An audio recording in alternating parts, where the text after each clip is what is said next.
I invite you to bow your heads for prayer. Almighty God, we come before you today to recognize and give thanks for one of your servants, Chief Master Sergeant Juan Lewis, upon the occasion of his retirement from the United States Air Force. And Lord, I'm sure we're going to hear many times today words like hero and fired up, because we know that Chief Lewis was always building others up as heroes and got fired up about the welfare of his airmen. We thank you for his service to country and ask your blessing and strength upon him into new adventures in the future. We thank you as well for his devoted family, for their sacrifices and service through the years.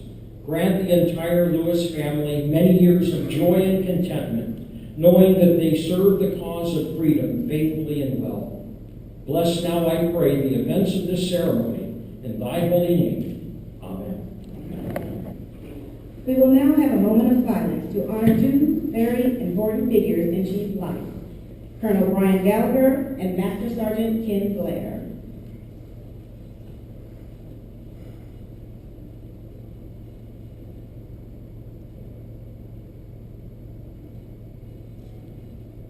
Ladies and gentlemen, please be seated. Staff Sergeant Elsie Lignon. What a secret weapon she is. Lou and I were... She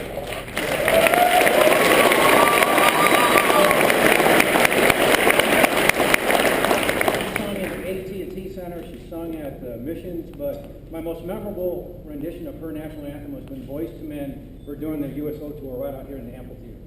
So the Boys to Men, they're in the back, and Lou and I are out in front, we're addressing the crowd. Elsie comes out and sings the national anthem. They stopped what they were doing and looked at her. What a powerful voice. And then last night, the singer we had last night, you're pulling out all the stuff. Oh, wow.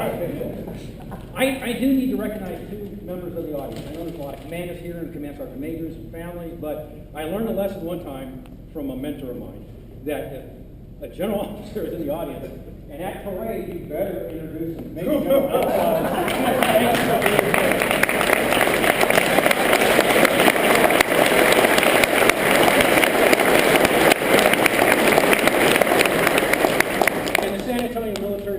Brigadier General Teresa Carver. Thank you for coming.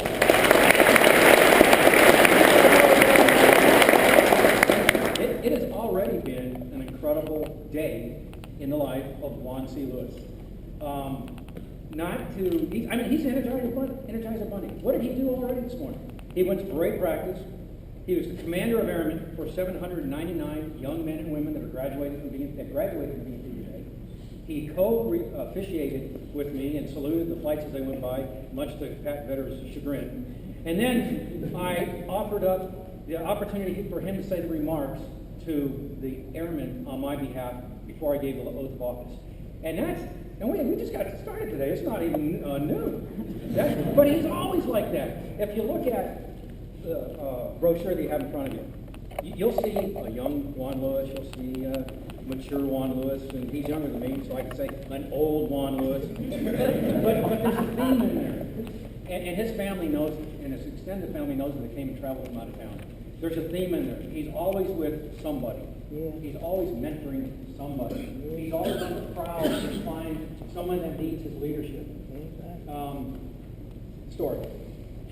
Lou and I were at the 37th, and we're going along, we're having a blast doing the IAPA thing, the defense language thing, and text training and BMP. And he comes in and shuts the door one day and says, General, we got a problem. So what's that? He says, Dwayne Dunlap. Senior Airman Dwayne Dunlap. He found this guy over somewhere in the cop shop. Dwayne Dunlap was a security enforcement who came back from the AOR. He had about 2 pounds of shrapnel in him. He'd been shot a couple of times. He was a turret gunner on a Humvee that got blown up. He looked down at his driver who had a cord wrapped around his head, so he couldn't get out. The fire was coming in. Dwayne pulled him out, came here to recover. His unit at home forgot about it. The folks here didn't know the needs that Dwayne had. So, because Lou was out and about looking out problems, Dwayne says to Chief Lou, Chief, I got to get paid. He said, what do you mean you got to get paid? He goes, I've been here for 6 months. I don't know where my equipment is, and I don't have any money for my vouchers, and my money's going faster and faster. He found Dwayne Dunlap and rescued him. Wow. And there are countless other wounded warriors that he goes and personally sees every time they come into town. Period and not. He wants to make sure that they're being taken care of. When we were at the 37th, he started a program where he personally talked to every airman, first-term airman center, and he would be the person at the beginning that they saw. He'd come and mentor them throughout, and at the end, he made them sign a card, a pledge. What are your goals, heroes? What do you want to do? Do you want to get education? Do you want to be a chief master sergeant? Do you want to be a better father, a better mother? What is your goal? And he would have them write their goals out, and he would sign on the back of it as their wingman and say, Juan C. Lewis, I'm going to be your mentor for life, and I want to see you through your goals. And airmen have come up to him afterwards and said, thank you, Chief. I never thought about it like that.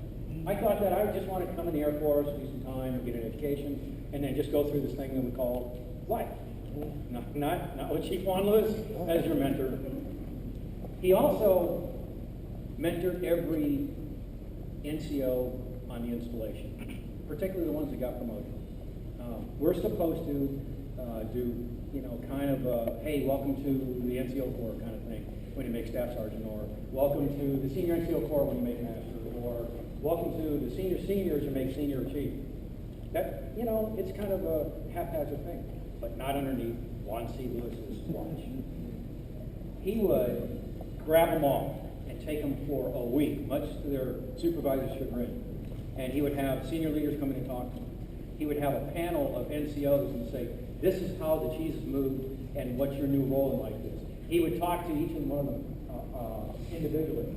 He even started bringing in parents from the graduates from across the street and had the parents tell these new NCOs, or senior NCOs, what they expected, what the parents expected of them as leaders of their children. He cared. And you look at those pictures in there, he's mentoring. I'm not going to recant his history, his career. You don't retire as a chief for 10 years without having done some good things. I will apologize up front that yesterday I said that he's worked for, basically 4 wing commanders, and we're all civil engineers, and we recognize one in the moment of silence today, Brian Gallagher. But we have to go way back in this history of the engineering and services kind of marriage of Juan Lewis. You know, as a services guy, you would expect that you would work for someone that knows what the business rules are or what the community standards are. Well, he got thrown a curveball at March Air Force Base when John Medeiros, another civil engineer, became his boss, because the wing commander said, I need a leader, and put him in charge of him. So, Juan, I'm sorry, you just can't get away from us. You know, we're going to be around for a long time. He also goes outside of his yard. He doesn't just stick to his installation, and he doesn't stick to things that are just his responsibility. The entire Air Force and Department of Defense is his responsibility. He took a lot of heat for this, but one of our first Airman Leadership School graduations that we had, where typically you bring in a chief, and you know you've got the young senior airmen that get ready to be NCOs, and the parents are there, and the families there. He brought in Command Sergeant Major Wood, who's in the audience. And he took heat for that. How can you let an Army NCO mentor our young airmen? Huh? What are we doing?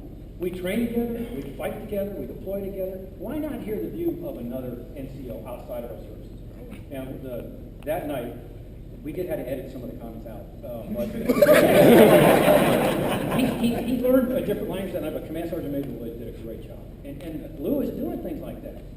It's because of him and Chief Braddock, Command Sergeant Major Braddock, that the Army here can no longer support the better opportunities for single soldiers. Oh. Because of how joint they are. In fact, at a Command Sergeant Major meeting that Lou was invited to on Command Sergeant Major Braddock's behalf, he stood up and said, I can't support this anymore. Because we are so joined in Fort Sam Houston. We have airmen there, we have Marines, we have Coast Guardsmen, we have soldiers. I'm changing the name to Better Opportunity for Single Service Members because they recognize the fact that we train together. Ooh. Exactly. And we fight together. And we bleed together. And what they're teaching the young men and women up at the medical education and training campus, how to take care of our soldiers and our other service members on the battlefield. Lou is leading the way. Lou is trying to get one Chiefs group here. How'd that go for you, by the way? Still He was trying to get one honor guard. How's that going for you? Yeah, save for the new guy. He was trying to get one top 3 club. How's that going for you?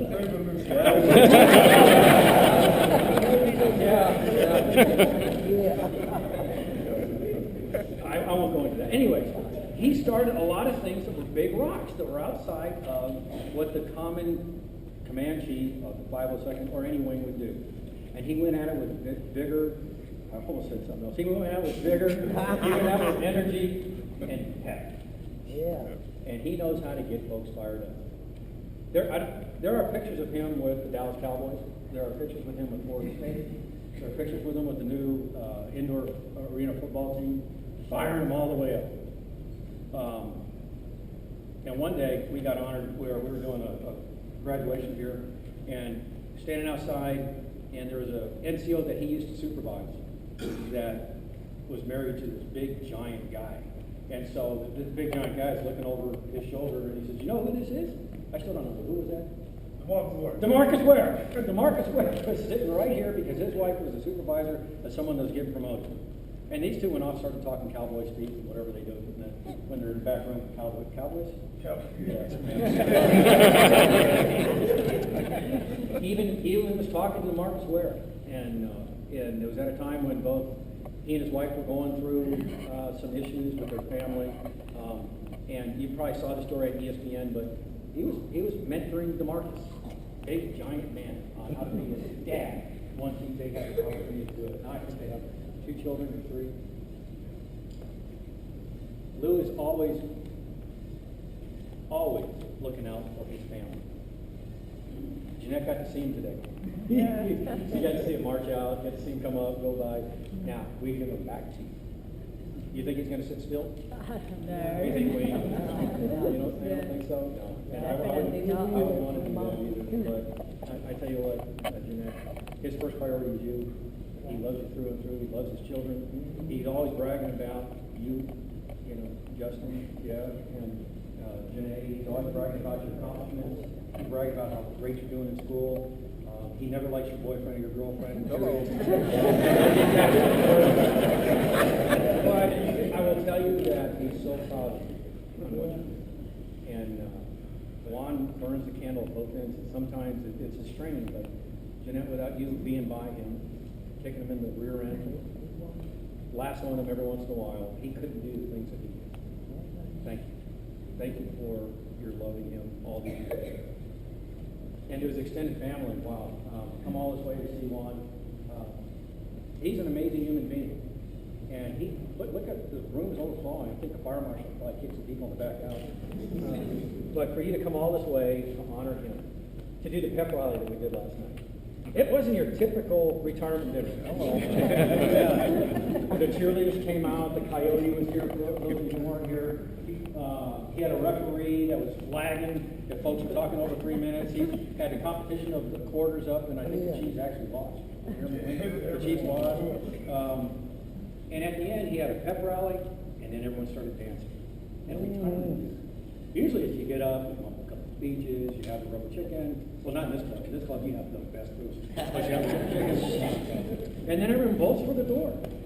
Not last night. Lou, that's a testament to what people feel about it.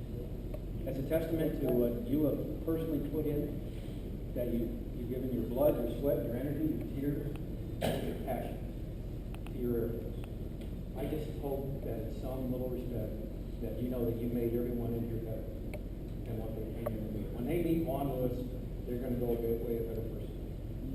There are many folks in here that say Juan Lewis stories. In fact, everyone here has Juan Lewis stories, and each one of them are of gratitude and thanks. You did your job. You paid it forward.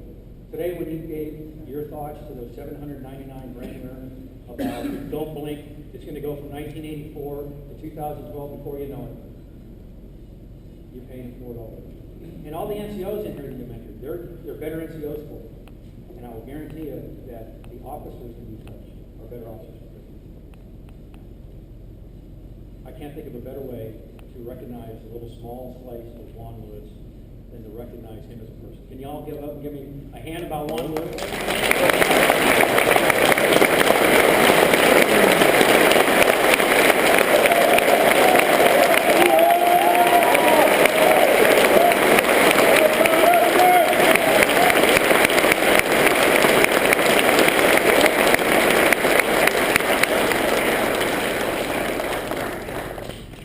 We will now present the Meritorious Service Medal.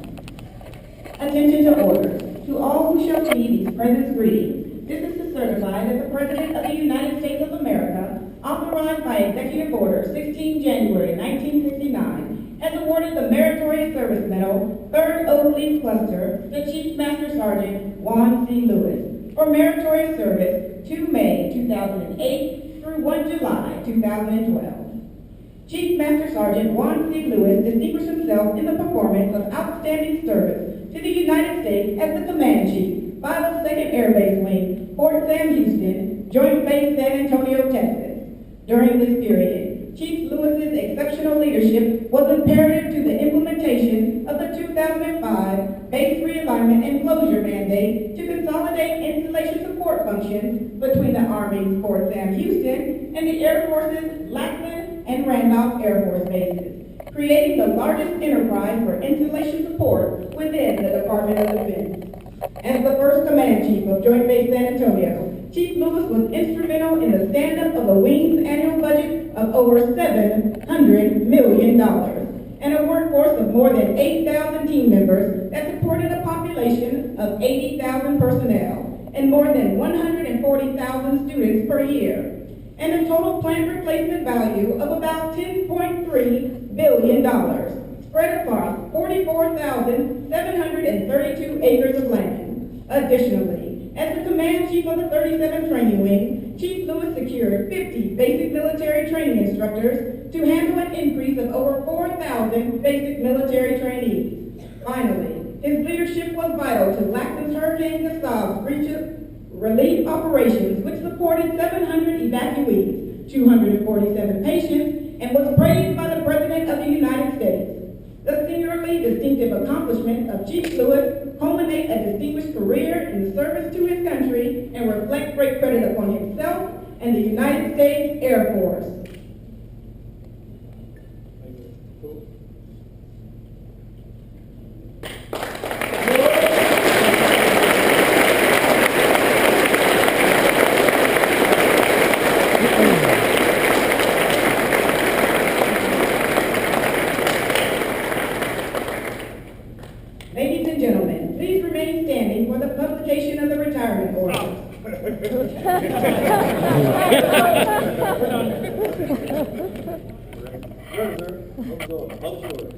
Attention to orders. Department of the Air Force, Washington, D.C. Special Order Number AC002622. You are relieved from active duty. 502nd Air Base Wing, Fort Sam Houston, Joint Base San Antonio, Texas. Retired, effective 1 July 2012. Per Air Force Instruction 36-3203. In the grade of Chief Master Sergeant, by order of the Secretary of the Air Force.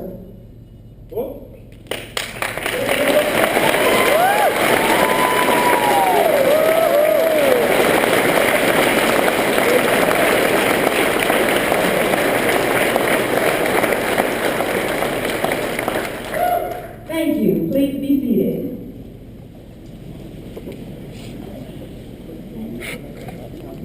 General Patrick will now present a certificate of retirement and certificate of appreciation from the President of the United States. The certificate of appreciation from the President reads, I extend to you my personal thanks and the sincere appreciation of a grateful nation for your contributions of honorable service to our country. You have helped maintain the security of a nation during the critical time in its history with devotion to duty and a spirit of sacrifice in keeping with the proud tradition of military service. Your commitment and dedication have been an inspiration to all who will follow in your footsteps, and for all Americans who join me today in saluting you on a job extremely well done. My best wishes for you and happiness and success in the future. Signed, Barack Obama, Commander-in-Chief.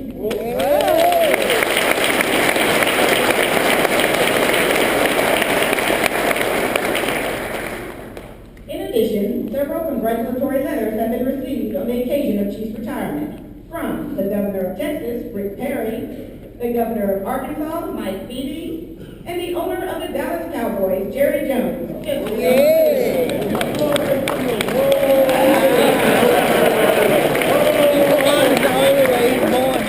Those and several other letters are on display for your viewing pleasure in the Alamo Room upon conclusion of the ceremony. Did you see the look on his face? I said we changed the agenda. We decided to read them all. Did you see what? He doesn't like surprises. Miss Jeanette Lewis, will you please join Chief on stage and place the retirement lapel pin on the lapel?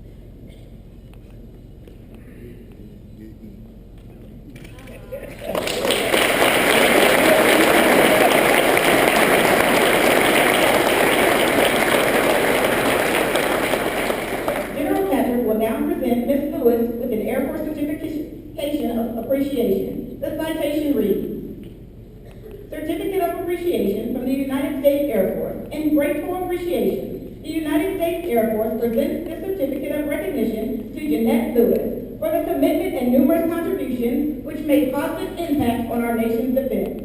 Thank you for the support which gave strength and purpose to your spouse's career. Signed, General Norton Swartz, Chief of Staff, United States Air Force.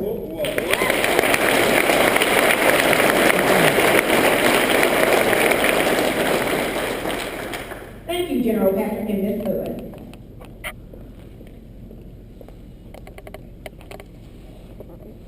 We will now have a special flag presentation. This flag has been flown over Joint Base San Antonio and will now pass to the enlisted tier commemorating Chief Lewis's career.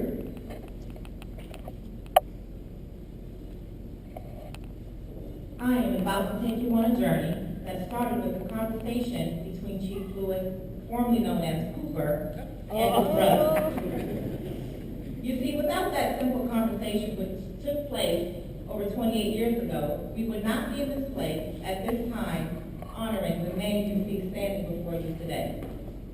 That conversation allowed Cooper to make a decision to aim high and join the United States Air Force. Shortly after that conversation, young Juan Lewis entered the Air Force from his hometown, Brookshire, Texas, where he met his first Air Force wingman, Monaco Luna. They then headed toward San Antonio, Texas, the gateway to the airport. When they arrived, they were assigned to the 3701st Basic Military Training Squadron, which happened to have the motto of lead, follow, or get out of the way.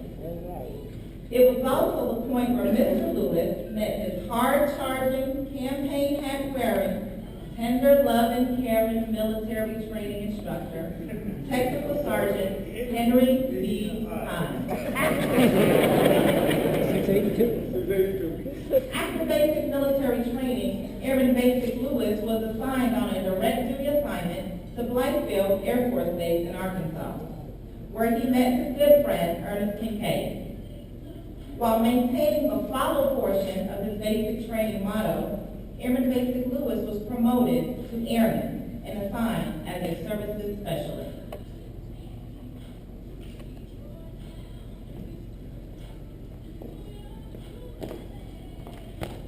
Although young in the Air Force, Airman Lewis demonstrated unquestionable integrity. Wanting to demonstrate the lead portion of his BMT motto, he identified discrepancies in policies to his commander. It wasn't well received, to which Airman Lewis was told he would never reach 20 years in the Air Force. However, Airman Lewis used his get out of the way attitude, and with the support of his wingmen, Angelo Reed and John Crook, set out on a mission to prove the commander wrong. These three later formed a group called the Fly Guys.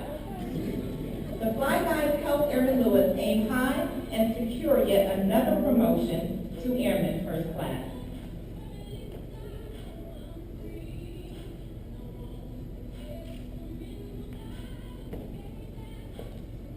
Airman First Class Lewis was assigned as the chief trainer, a position usually reserved for more experienced airmen. Airman First Class Lewis was once again in lead mode. There was no getting him away from that BMT motto he took to heart, taking every opportunity to make things happen. Besides being stellar at his job, he also excelled on the squadron football team before receiving a European assignment to Royal Air Force Greenham Common, England. Airman First Class Lewis was a member of the ground-launched cruise missile team, whose sole responsibility was to deploy and redeploy. His talents were rewarded with a promotion ahead of his peers to senior airman below the zone.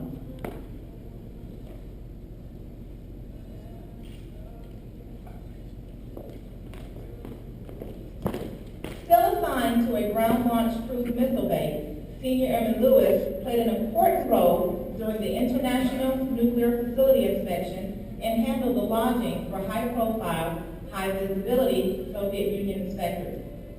While in England, he and his wingman, T.C. Carter, played football for the base and a local pro team. Fortunately, football and maintaining his fly guy status did not interfere with his advancement, and he was promoted to the rank of sergeant.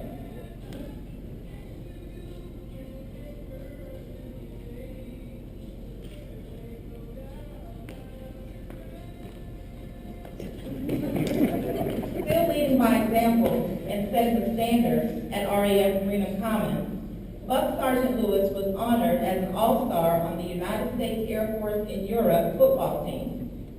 One day on a train from London with his friend, Adam Wells, he met the love of his life, Jeanette. And in true fashion, Buck Sergeant Lewis took the lead and taught Jeanette a portion of his BMT motto, follow. Or was it that she taught him to slow down and follow her? In any case, they were married, then received an assignment to March Air Force Base, California, where he was selected for promotion to staff sergeant.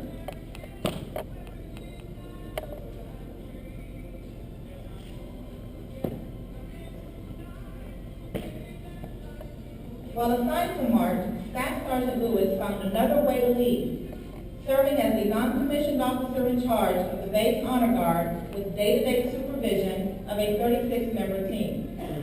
His team performed over 2,200 events yearly, including high visibility ceremonies for the President of the United States and during the 1992 Super Bowl. His greatest honor and reward at March Air Force Base was the birth of his son Justin and daughter Janae. Upon his completion of his tour at March, Staff Sergeant Lewis was promoted to Technical Sergeant.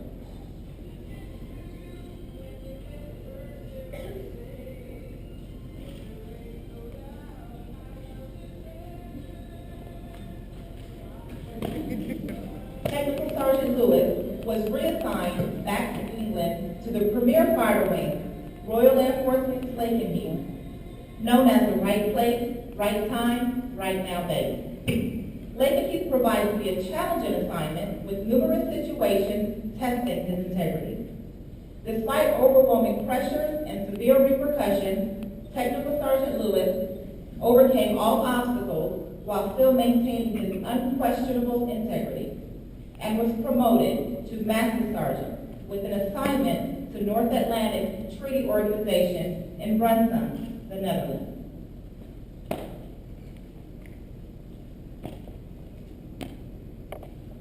While in the Netherlands, Master Sergeant Lewis was assigned to Allied Forces, Central Europe, working side by side with international and sister services.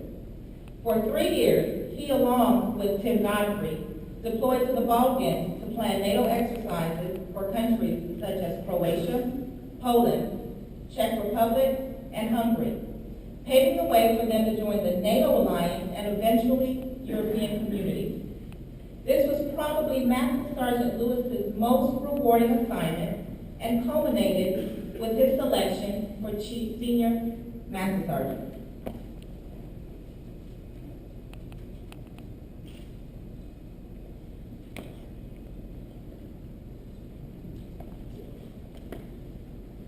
Senior Master Sergeant Lewis was reassigned to Kadena Air Base, Japan, where he served as the superintendent for the world-famous Services Squadron. In addition, he had the opportunity to reach back and remember his NCOIC Honor Guard days from March Air Force Base and oversaw the best base-level Honor Guard team, with 6 members receiving appointments as commissioned officers, one being Captain Ray Bradshaw. His efforts resulted in recognition as the best in the Air Force and culminated with his selection to Chief Master Sergeant.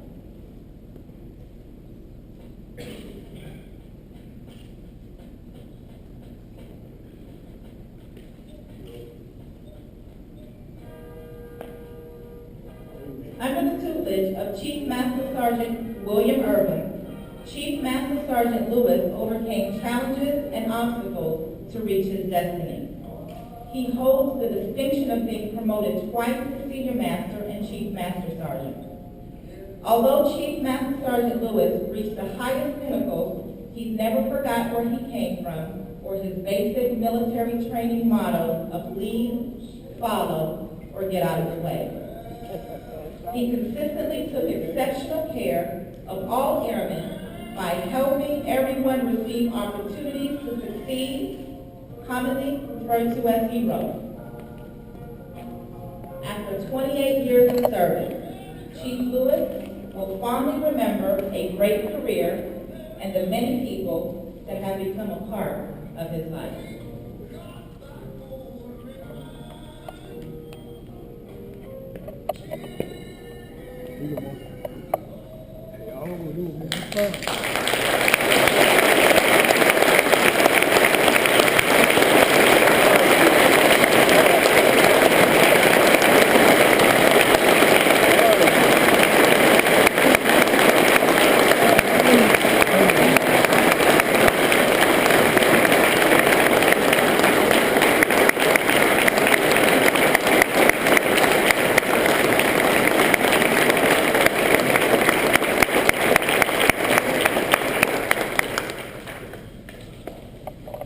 Ladies and gentlemen, I now present to you the fired up Chief of Staff, Chief Master Sergeant, retired Juan C. Lewis.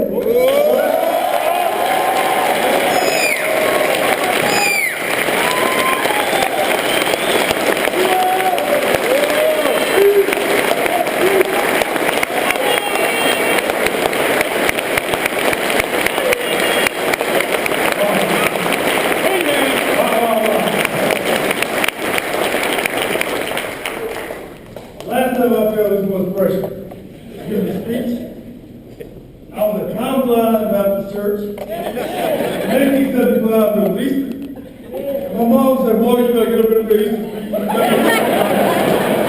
I'm embarrassed, boy. Man, I'm on a lot of personality. I think I'm on a lot of personality. But before I begin, you can never say thank you for more than enough. I'd like to thank Master Walker, Master Lewis, Staff Sergeant Rodriguez. Y'all just come on front here. Come on, front. Come on.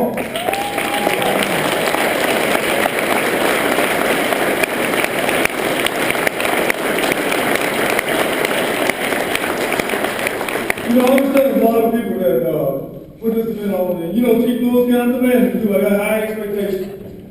Some people want to hit the moon, I want to go to the way above the moon. But I think y'all exceeded my expectations for this event. So I just want to publicly recognize each and every one of you for the efforts what you did, and give you a big round of sincere thanks.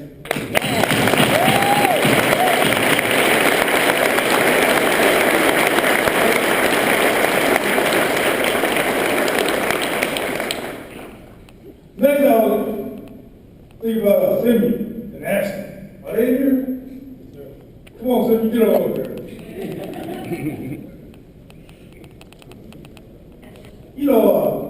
Y'all know Chief Lewis very demanding, but I think my family is like 3 times more demanding than me.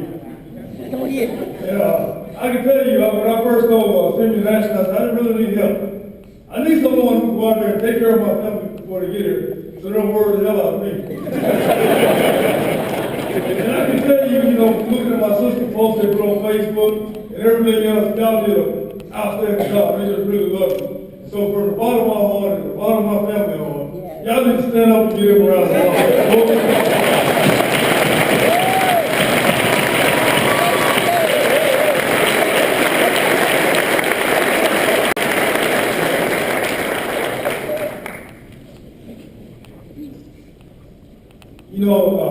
I never thought this day right really tough.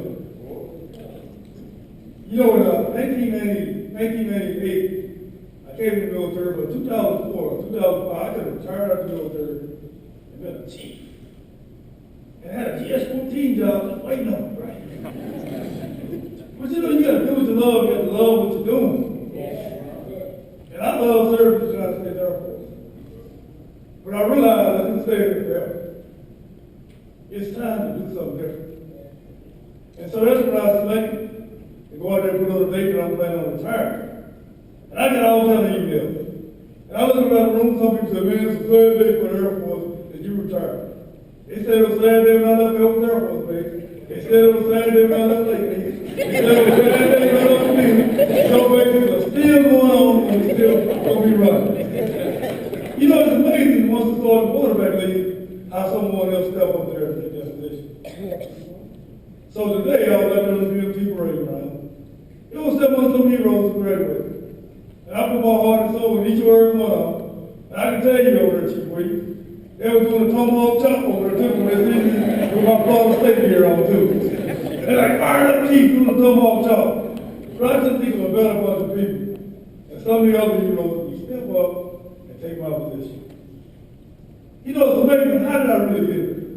I like to thank a couple of my supervisors that helped me along the way. One of my supervisors, he taught me the meaning of character. I remember when I first got stationed over there, RF been coming. I think I was asleep on the desk when he checked in. Instead of killing me, he taught. And he surrounded me kind of hard, but at the same token, he used to open his house up to me.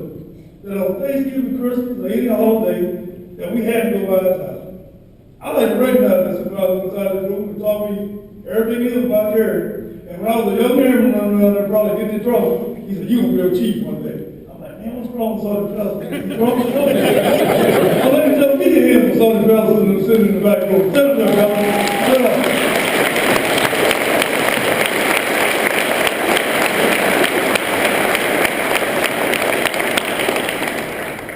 Another supervisor I want to tell you about, he didn't make chief, but he made a chief. Man, this guy was the sharpest NCO I've ever seen in my whole life. Man, he had a gift for the gas, and you think military training instructors are sharp. He was like super sharp. And he ran the honor guard at March Air Force Base, and I was selected to go over there and take over for him. I didn't want to go to do that job. Like, man, he's already lost, right? Struggling my work for a minute, a pretty good friend. When he told me what, he said, hey, bro, it's all about business. He said, I can like you, but guess what? If you don't produce, I dislike you. I'm always up with money on the plate with my family. And I have high expectations, so if I give you something, you better get it done. If that's what Brian Freeman in the room, I know he was here last night, but Brian Freeman working over there right now. Let's give it up for Brian Freeman, because he's one of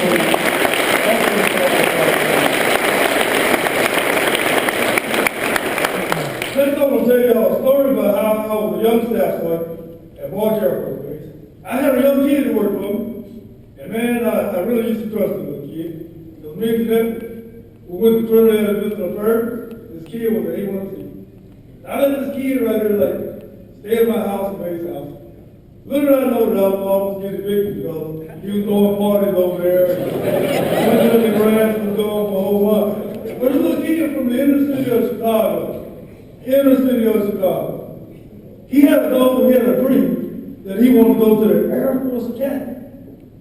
And everyone he talked to about that dream said he couldn't do it. Impossible. You ain't gonna be able to do it. I don't think they told me about that dream. His dream became my dream. His goal became my goal. And I remember I supported him. I helped him get the letters. I kept a foot on the side of the butt, kept pushing him all the way along. Ladies and gentlemen, let's give our hands up for Johnny Harris, a proud graduate of the Air Force Academy.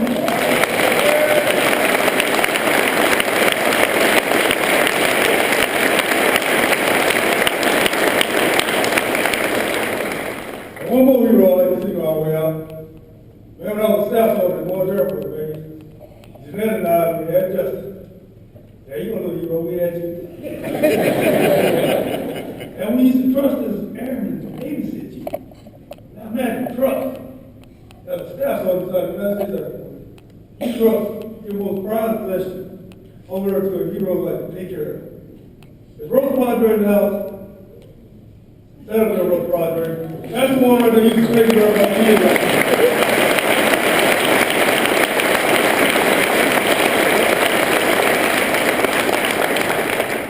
God is all about inspiration.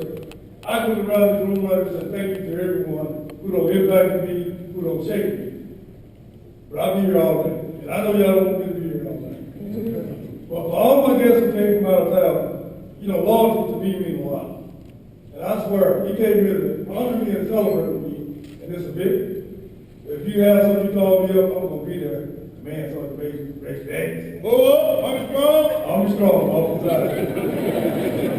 I look around this room right now, I see my battle buddy in the back. Man, look at it. He can't sit down, you got to sit up in the back. Come on, battle buddy. I'm proud of you, too. Thanks for all your support, too.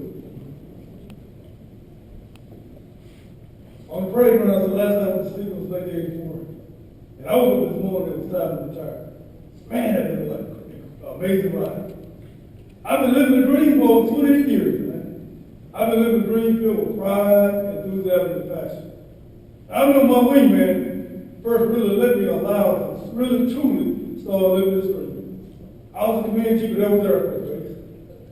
And I remember when I came down to interview for the job as the command chief of the 37th Training Wing, because I was tired of like acting.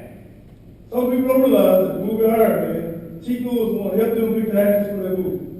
Then they did the movie Transformers. Chief Lewis was the one who helped them pick the actors for their movie. And I said, I got tired of like acting, like in Hollywood. I want to come down there and get on some real heroes. And I remember I came down to the 37th Training Wing and interviewed with General Patrick. We were sitting inside his office. I was like, what you see is what you get. I've been in California, I've been acting too much. I'm just thinking about it like, you know what, sir, you don't have to eat good food. I'm not aware. I give you $1,000 a month to take this job. And we talked about 10 minutes there. I think we made that a deal. When you shake hands, that's all I'm going to hero. Let me go ahead and take the temperature of the base. And I jumped in the car, right? And I rolled around, and what do you think I went to? Starbucks. What up about Starbucks?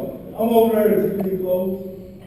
I'm changing, I'm having a cup of coffee, I'm drinking, and the airman came over there, right? And I asked that airman, I said, hey, hero, do you know what a wing commander is? He's like, yeah, I know what a wing commander is. At the time, it was Colonel Patrick. Man, he's a great guy. He gave us all a review. General Patrick, you may have hired me, but the airman board convinced me to come work with you. But I really appreciate General Patrick giving out to the living dream. You know, my dream dog was command chief of 37 Training Wing, and I was fired up about it. And you know what? Sometimes when you get comfortable with what you're doing, it's time for you to do something else. And I was over as command chief of 37 Training Wing, and one day I went home on leave. I was home on my sofa with my mom. And General Patrick called me up. But before that, my mom said, "Boy, what you do down there in the Air Force?" You know, when I first joined the United States Air Force, all my mom knew I was in the Air Force. But then she was understand that one of my little nephews was down here, that they was talking about me, see how the market, he said, "Y'all better get this stuff tightened up." And they got back to my mom. And then General Patrick called. I'm down there sleeping, on the sofa sleeping. And I'm like, man, General Patrick never really called. And he called, he said, "Hey, wing man, this is General Patrick. What are you doing?" I said, "I'm lying laying down there breathing." He said, "It's time for your brother to quit breathing. Get on back to work. How about you come over and be the command chief of Joint Base San Antonio?" Man, I know when he told me to go do this. Now, I talked to some of my mentors in the Air Force. A lot of them told me I was stupid for going to it. They said, "That's a lateral move. You never get promoted. Command sergeant made the Braddock, command sergeant made the Wood, command sergeant made the Humpton, command sergeant made the Diggs. Those guys have been in 500 years. They got more strikes going all the way up. They don't need to go up there." They said, "You need to just sit back and just wait for something else. We got something else out there for you." But you know what? I like a challenge. And I'm being loyalty too. My boss asked me to go over there, and I let me go over there too. And I can tell you guys, being a command chief of Joint Base San Antonio is not an easy job. No matter how well you do it, or how good you do it, somebody's always mad at you. And I always use the rule called the 51% rule. If I'm at 51%, I'm on my side, I'm good.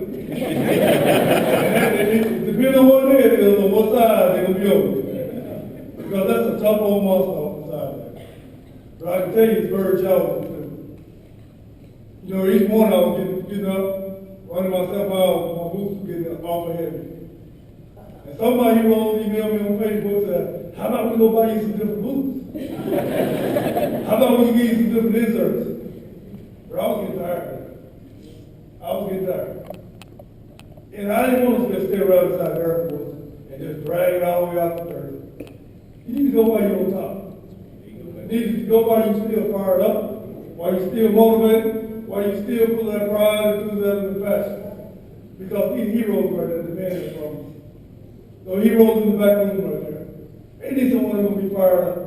Who's going to lead them, going to show them, going to teach them to go ahead and reach their full potential. And heroes, that's what you're not inside. To go ahead and call it quits. To go ahead and do something different. But also with the general officers and all the commanders who came over here and honored me today, I really appreciate General Flowers. I really appreciate you coming over here and honoring me too. I remember I get poked in the chest because we failed to announce you. I almost got poked in the chest again. We failed to announce you again. But thank you, General Flowers, for coming over here. General Carter, you and Colonel Bridger, thank you for coming out here too. Thank you for coming out here and honoring me. But I really want to tell you guys, when I joined the Air Force back in 1984, I was a little bit ashamed of my job. The reason I was ashamed of my job, I was a service man.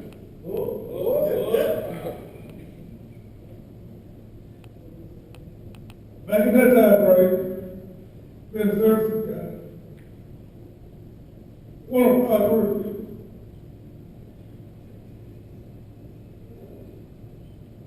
Take your time, brother.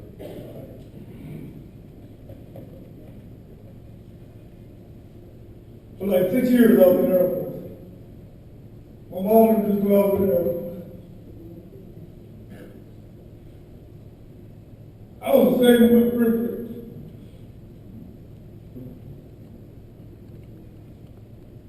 And when I said this, I got Lake Williams, Gerald Goody. They know exactly, Jay Simon, they know exactly what I'm talking about. But I'm proud of what we achieved, guys. I'm proud that with a Lincoln Foundation, of guys like Rick to go out and do some doing there for longer than it is for where. I want to make you proud.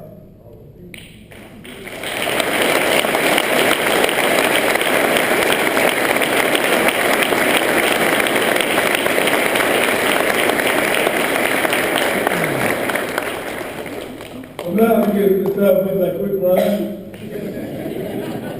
But ain't nothing wrong with crying, it's on emotion. To all inside the military, we don't do it. But sometimes you know it's easy to have some emotion that you really care about what you're doing. So I need to go ahead and get some flowers on some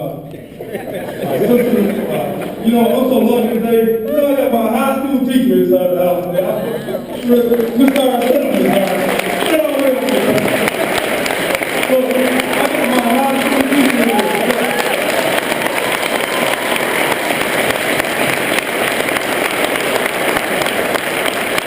I know some of you heroes know I broke the bucket list. I broke the bucket list. I told you guys to go over there and honor your high school teacher who made an impact with you and read a letter over it.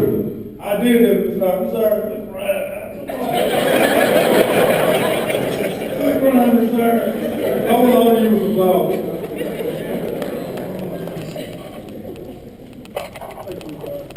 Thank you for being patient. Thank you for putting me together.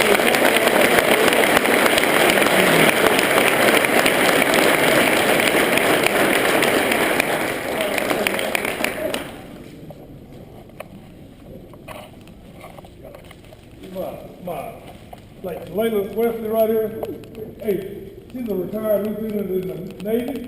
Me and her like brothers and sisters right there. All those are like big families. So, cuz I want to see her keep that.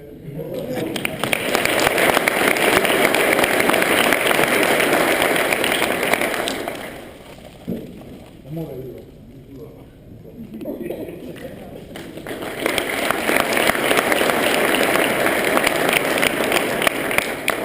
Where my little Kim? Where Kim at? Kim, what the heck you way in the back? Kim, go, you need to show your butt up on time.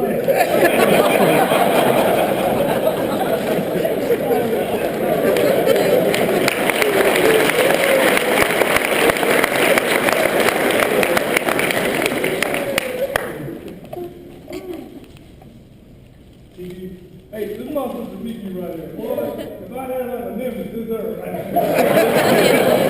She always keep me grounded and everything. Vicky, I love you, girl.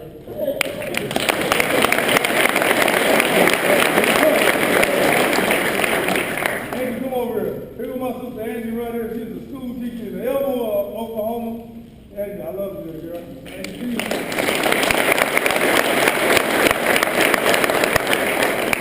here's my sister Sonia. She got a PhD from Texas A&M.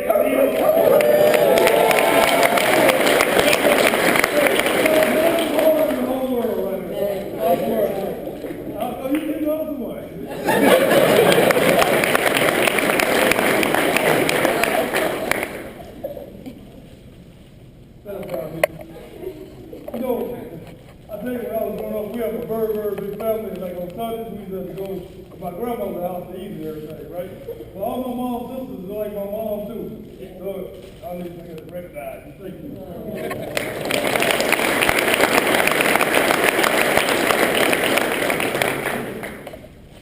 All right, then.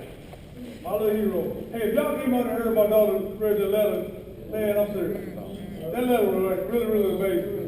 You know, I thought I had some skills. Man, you got some big skills. You just go out there and write that letter when you're doing your scholarships over there, too.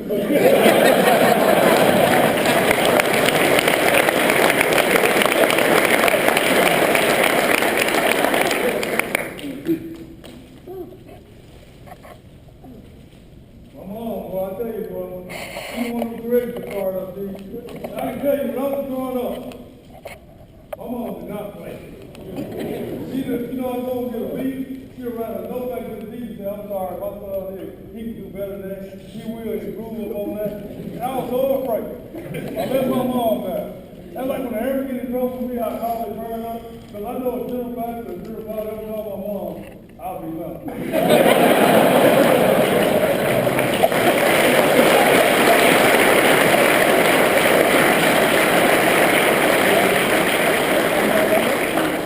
Hey, I know know my little nephew's on the side. I brought got a whole football team. I'm looking at what's right. You know, fire them up. Got some of you guys on the side there too. So I ain't gonna give it to you right here. But I got some over there for you. All right.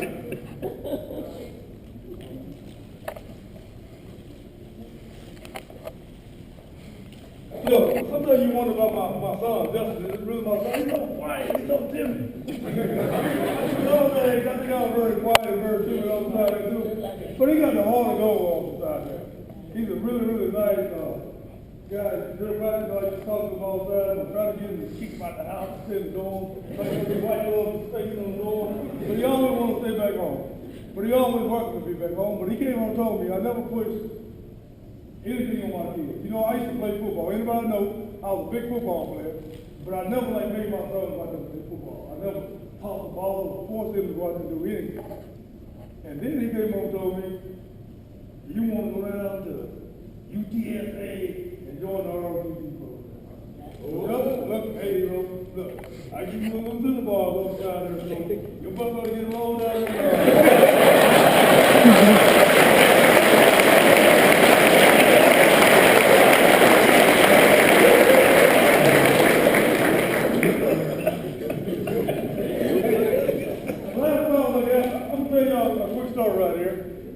You know, me and today got married in 1990.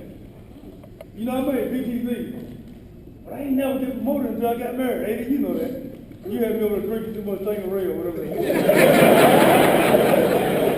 But I never get married, and I never did get promoted until I got married. And I can tell you, boy, I've come really, I don't know if they really sacrificed a lot. I know I was working. You know, the kids, they go by the VX and dumpster with them. Because they know I got to talk to every airman over there. But you know, that's just part of me right there. But thank you for supporting me all. I got your flowers right here. Thank you. I love you too.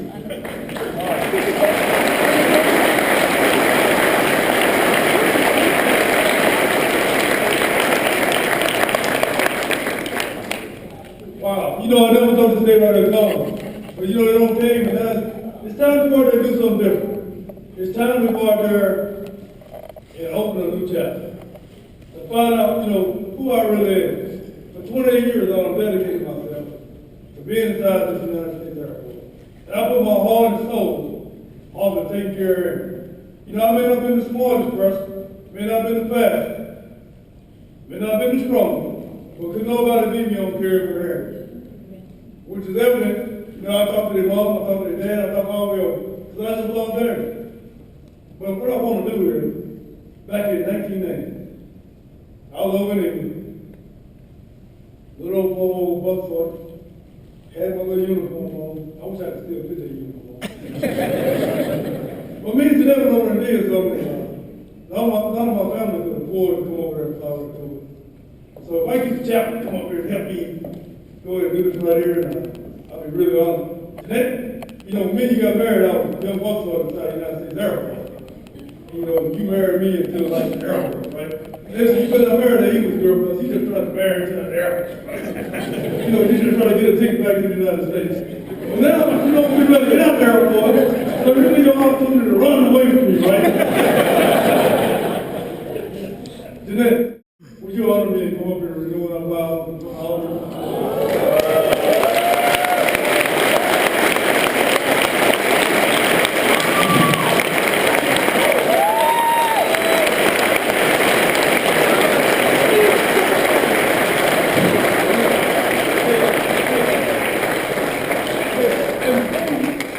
Before we do it, I got my hero right here, Adam Wells. He was with me when I met my wife. And I can tell you, probably what for Adam Wells, I want to be married to my wife. This guy right there got a heart of gold. A heart of gold. Hey, if you say you're going to do something, you better do it. Like the time we said we're going to meet him at the gate, and I want to go do something else, lady, and you said, big Lou, you better get your foot down to the gate. I worked my mom. So thank you, Eddie, for being up with me. Please be seated. Face each other, join one another. Years ago, Juan and Jeanette Lewis were united in holy matrimony, and upon the occasion of his retirement from the United States Air Force and looking forward to new adventures in life together, we call upon them to renew their vows. Juan, will you affirm Jeanette as your wedded wife to live together after God's ordinance in the holy estate of matrimony? Will you love her, comfort her, honor and keep her in sickness and in health, and forsaking all others, keep only under her as long as you both shall live? If so, say, I do. I do.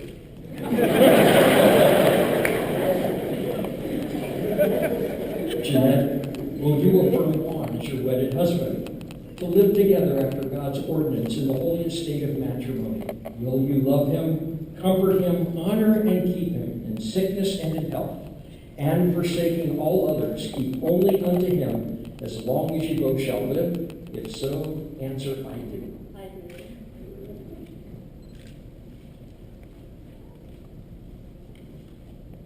Forasmuch as Juan and Jeanette have consented to renew their vows in holy wedlock, and have declared the same in the presence of all these witnesses, I declare that they are renewed as husband and wife, and truly what God has joined together, let no one put asunder. In the name of the Father, the Son, and the Holy Spirit. Amen.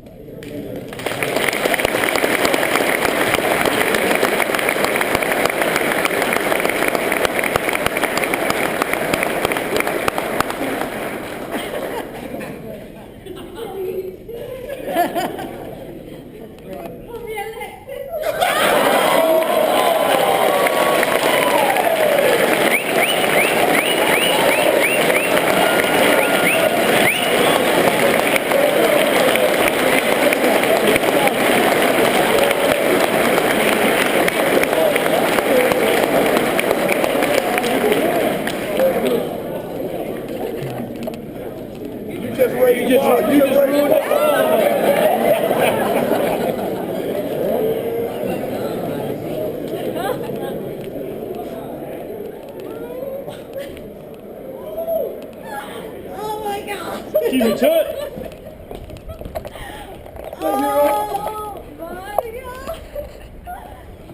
Oh my God, right. I can't believe you want me to beautiful. Oh my God. I can't believe you bought this car. Oh my God. Oh my God. I thought it was a Oh God.